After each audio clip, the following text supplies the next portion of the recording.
I find it cool to get tag team figures.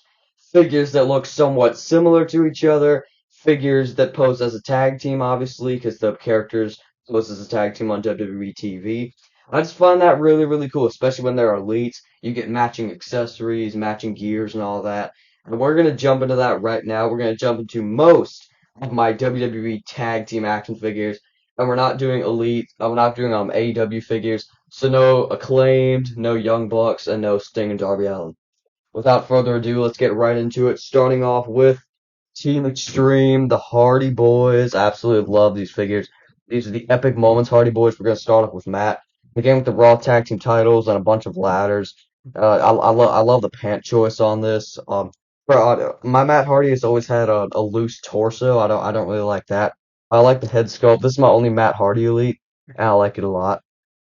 And then jumping into Jeff Hardy, which is probably my favorite out of the two. His hand is broken, unfortunately, but it's been like that for a couple years. But he also came with the Raw Tag Team title and these really, really fresh looking armbands. The white belt always gets scuffed up. That's always been my gripe with the Jeff Hardy figures. Other than that, and the hand missing as well, these figures are absolutely perfect. Absolutely love them. These are the Epic Moments Hardy Boys, and they're like one of my favorite, or two of my favorites, I should say, tag team figures in my collection. This was probably my first ever tag team elite set that I got. I got Stardust, part of, I'm not sure what elite series, and then Gold Dust. I believe this one was Elite 36, and then this one was like, I don't remember. But we're gonna start off with Stardust right here. I'm just gonna go shortly in depth on all the tag team figures right here. It says Stardust on the back. It's a little scuffed up. It's a little loose as well. That doesn't really bother me. It's a really, really nice figure. And I do think that head sculpt is better than the Elite 103 head sculpt that they use because the hair was like up more on the Elite 103. I think that one looks more realistic. And the Gold Dust, obviously they always nailed it with the Gold Dust figure. It's got the rubber robe that I would like to have seen in cloth. But it's got too much detail to be seen in cloth, so I get why they didn't do that. Screaming Head Scan is awesome. I really like the gear. That's a really nice set of Gold Dust and Stardust action figures. And that's a tag team that I really used to enjoy when they were around. Here are the American Alpha. Was that their name? Yes, I think it was. Chad Gable and Jason Jordan. These figures are old, dude. Like, for example, like, do you remember when they tried to do pinless elbows for the first time? I just feel like that looks really weird. That just shows how old these figures are. It says Jordan on the back. This is Jason Jordan right here. White shoes look really fresh. I just always thought the skin tone was off on his figures. And then you got Chad Gable with not the best head scan for the time, but I do think this is a really, really nice attire. It says Gable on the back. You got the Chad Gable CG boots. It's a really nice set of figures. We got, oh my goodness, these bring back the memories. You got the OG Usos, dude. I haven't held these figures in the longest time. Here's Jimmy, I think. Yes, I think the tongue out was Jimmy.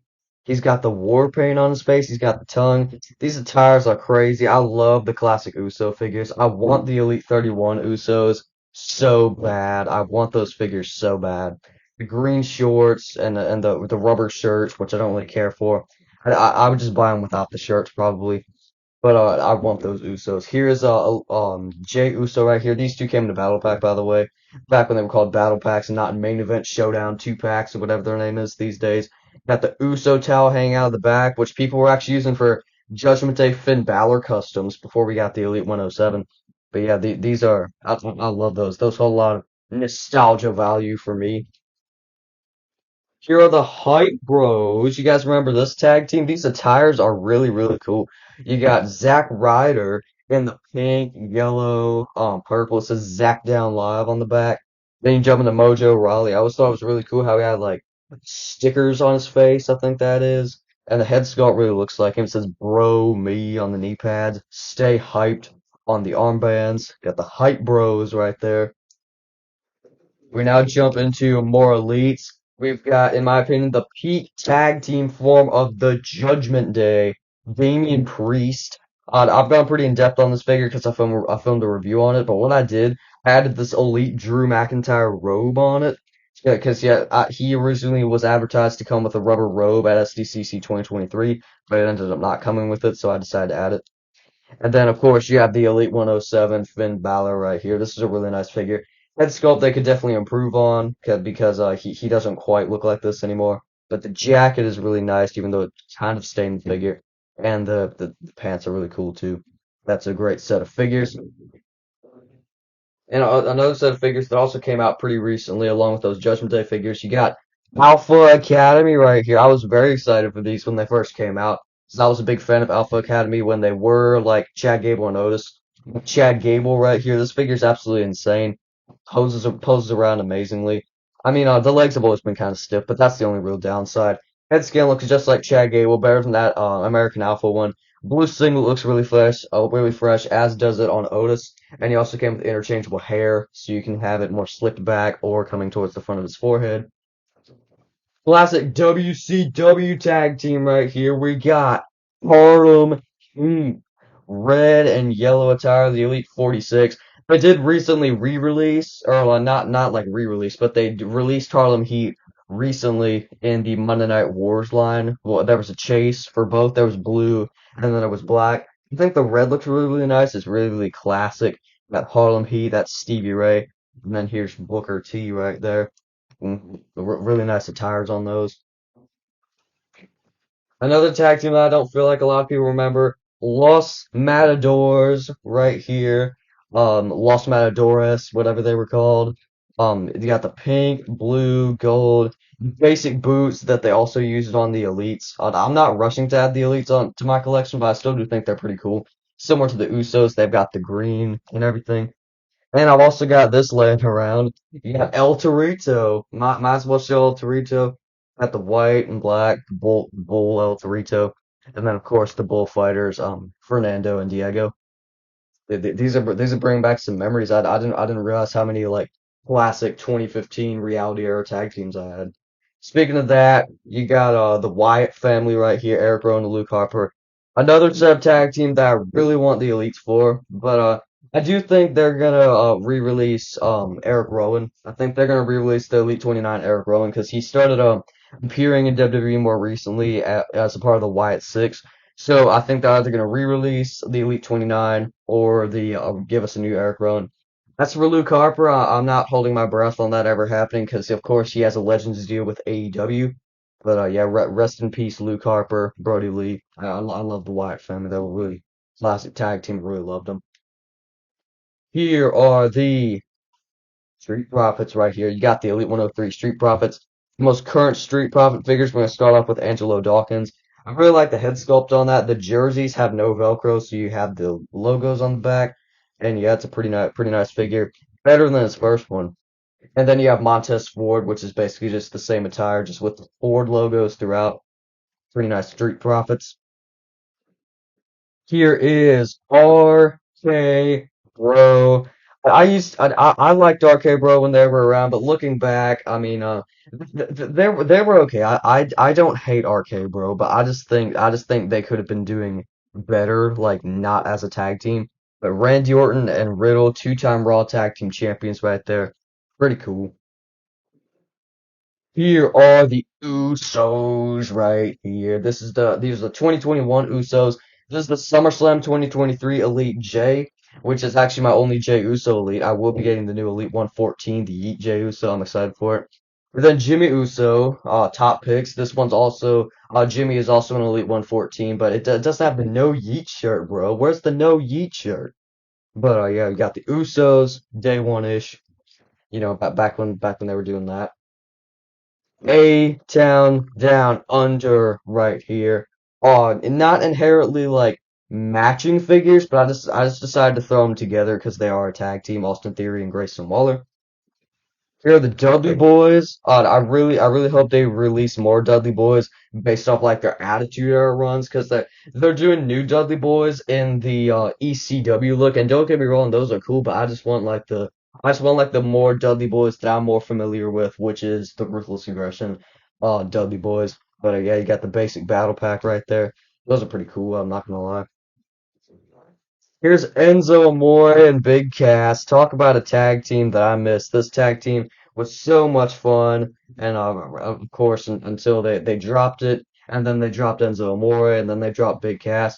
They just really dropped the ball with that tag team, in my opinion. They should have won the tag team titles, and I don't even think it really led to that much after Big Cass like split them up. I think they were just trying to make something out of Big Cass. Didn't really care about Enzo Amore.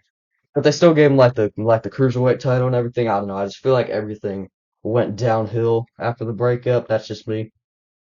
Heavy Machinery, talking about a tag team that went downhill after the breakup. Tucker and Otis never even got a blow-off match after Tucker turned on Otis. And I think this was only to give The Miz the briefcase, I'm not even gonna lie. But I think Heavy Machinery were pretty fun.